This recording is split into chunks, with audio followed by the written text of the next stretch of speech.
สวัสดีค่ะพ่อแม่พี่น้องสวัสดีFCทุกท่านเนาะค่ะกลับมาพบมาพอกับเจตาคือเก่าค่ะเห็นอยู่นี่ประวัติของเจตาค่ะลาวพัฒนามือนี้เจตาวางแนวทางลาวพัฒนาออกมือแรงค่ะพี่น้องอ่าเจตามาแล้วเจตาพารวยค่ะขอโทษขออภัยเด้อค่ะ FC ขออภัย FC ทุกท่านที่ติดตามเจตาเนาะค่ะเข้าตัวเดียวค่ะพี่น้อง440 3ตัวบน64เจตาเข้าไปวิ่งรูดตัวเดียวเนาะบ่เดิน2ตัวจับคู่บ่มาเนาะค่ะพี่น้องขอโทษขออภัยหลายๆเนาะค่ะขออภัยหลายๆเข้าแต่วันที่12เนาะค่ะ2งวด2งวดก็รุดเข้างวดเดียว2ตัวไม่มาเนาะค่ะมาแต่วิ่งรูดขออภัยหลายๆค่ะ FC กับขอบคุณขอบคุณที่คอมเมนต์เข้ามาเนาะค่ะที่มีคอมเมนต์มีกดหัวใจมีกดไลค์กดแชร์ให้เจตากราบขอบพระคุณเป็นอย่างสูงค่ะมื้อนี้มาไปใหม่ค่ะมามื้อแรง2 ทุ่มครึ่งไปต่อกับเจตาพารวยค่ะ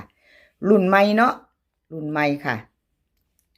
แจ้มือใหม่กับเจตาพารวยมื้อแรงมาไปต่อ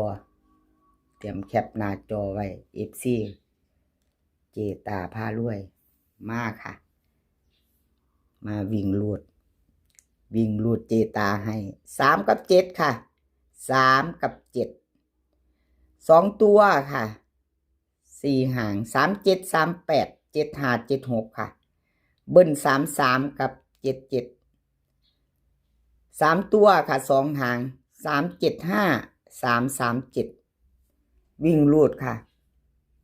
วิ่งรูด3กับ7เจตาวงกลมให้เด่น2ตัวค่ะวิ่งรูด2ตัวค่ะ2หาง38 75 375 3ตัวเน้นหางเดียวของเจตาพารวย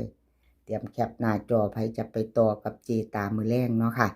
เป็นวันพุธวันที่17 2 ทุ่มครึ่ง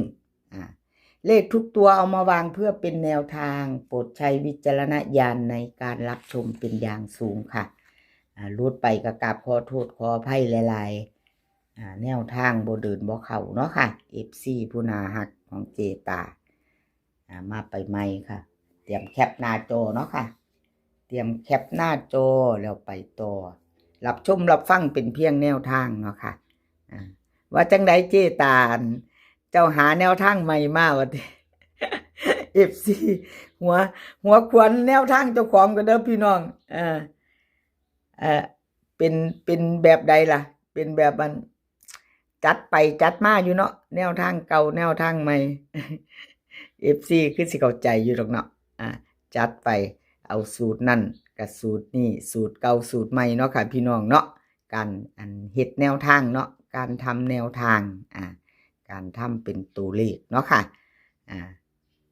เจตาก็จัดไปจัดมาอยู่ก็จะได้หัวเนาะก็จะได้หัวแนวทางเอาสูตรได้นี่สูตรเก่านี่สูตรใหม่เอิ้นว่าพัฒนาสูตรแนวทางเนาะค่ะก็มีเขามีรุดเนาะเว้าสู่กันฟังค่ะพี่น้องเว้าสู่กันฟังFC ผู้เพิ่นเข้ามาเบิ่งผู้เพิ่นติดตามเนาะค่ะยามบ่มานยามบ่โชคดีเพิ่นก็เฮ็ดแนวใดเจตาสูตรเจ้านี่ เพิ่นก็จะว่าแบบนี้เนาะก็จะคือกันเนาะค่ะเจตาก็คิดคือกันเอาคือบ่เข้าสูตรนี้คือบ่มาเนาะเว้าสู่กันฟังค่ะพี่น้องเว้าสู่กันฟังซื่อๆดอกเว้าสู่กันฟังสำหรับการเปลี่ยนแนวทางเนาะค่ะการสอกหาเนาะเอาไปต่อค่ะไปต่อเป็นของเลขลับน้ำโสมเลขรับน้ำโสมก็รุดไปค่ะรับน้ำโสมวันที่15กราบขอโทษขออภัย FC ค่ะแนวทางเพิ่นบ่เดินบ่เข้าเนาะ440ค่ะ3ตัวบน64ล่างค่ะ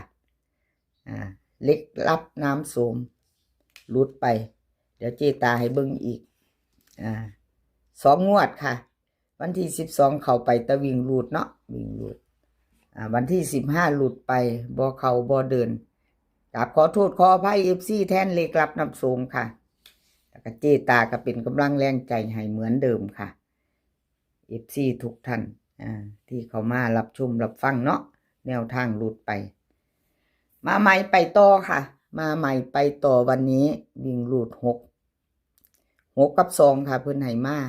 2ตัว4หางค่ะ62 63 52 24เบิ้ลค่ะ66กับ22 3ตัวค่ะ625 624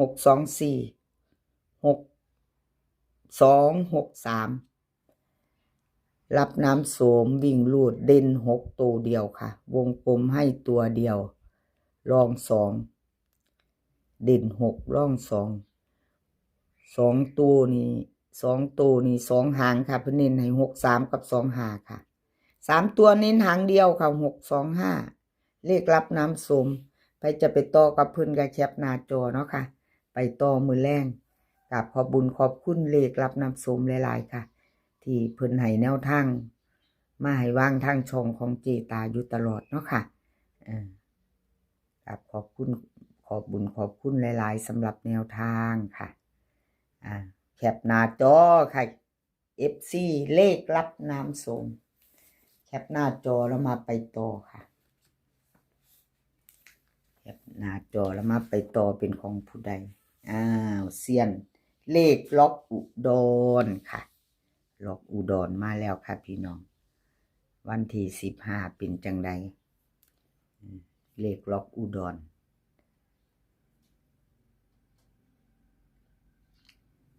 เลขล็อกอุดรค่ะวันที่15ที่ผ่านมา44064ค่ะ440 3ตัวบน64ล่างบ่เข้าเนาะค่ะบ่มาบ่เดินจับคู่ไม่มา1ตัวก็ไม่เดินค่ะเลขล็อกอุดรนี่2งวดค่ะเจตาให้เบิ่งเนาะวันที่12เข้าไปตั้ง6วันที่15หลุดไปค่ะกราบขอโทษขออภัย FC ทุกท่านเนาะค่ะ FC เลขล็อกอุดรที่เพิ่นเข้ามาติดตามกันเนาะค่ะรับชมรับฟังขอโทษขออภัยแทนเลขล็อกอุดรค่ะแนวทางเพิ่นบ่เข้าเนาะบ่เดินบ่มากับขออภัยหลายๆค่ะมาไปต่อเลขล็อกอุดรลาวพัฒนาวิ่งลูด5กับ2ค่ะวิ่งลูด5กับ2เลขล็อกอุดร2ตัวค่ะ4หาง51 50 26 27เบิ้ลค่ะ55กับ22 3ตัวค่ะ3ตัว3หาง526 250 515วิ่งลูดเด่นทอกันเด้อค่ะล็อกอุดร5กับ2วงกลมให้เท่ากันเด่นเท่ากันเนาะค่ะทั้ง2ตัว51กับ26ค่ะเพิ่นเน้น2หาง2ตัว51กับ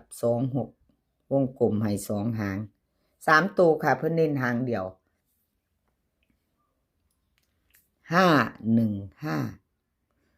3ตัว1หางค่ะเพิ่นเน้นให้แคปหน้าจอค่ะไผจะไปต่อกับเลขล็อกอุดรเนาะค่ะมื้อแรงวันที่17เป็นวันพุธลาวพัฒนาเนาะค่ะเลขล็อกอุดรกราบขอบบุญขอบคุณเลขล็อกอุดรหลายๆเด้อค่ะที่ให้แนวทางมาวางทางช่องเนาะกราบขอบพระคุณเป็นอย่างสูงค่ะแนวทางล็อกอุดร FC ไผจะไปต่อกับเพิ่นก็แคปหน้าจอไว้ค่ะกราบขอบบุญขอบคุณ FC ใหม่ค่ะที่เข้ามาอาจจะเข้ามาเห็นเป็นครั้งแรกเนาะค่ะเขามาเห็นคลิปเจตาเป็นครั้งแรกช่องเจตาพารวยเนาะค่ะเห็นแนวทางเล่าพัฒนาในช่องเป็นครั้งแรกก็อาจจะมีเนาะค่ะเพิ่นผ่านเขามาเห็นมาเรื่อยๆ FC ใหม่เนาะยังบ่ทันกดติดตามก็ฝากกดติดตามค่ะ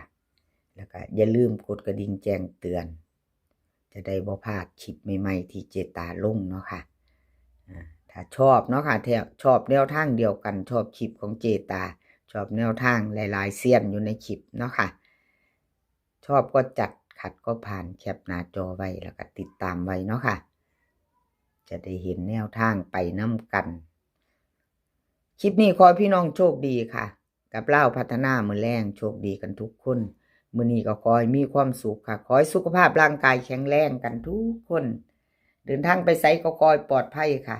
เดินทางไปขอให้มีโชคกลับมาขอให้มีชัยคลิปหน้าพ่อกันใหม่ค่ะคลิปนี้ก็สวัสดีค่ะ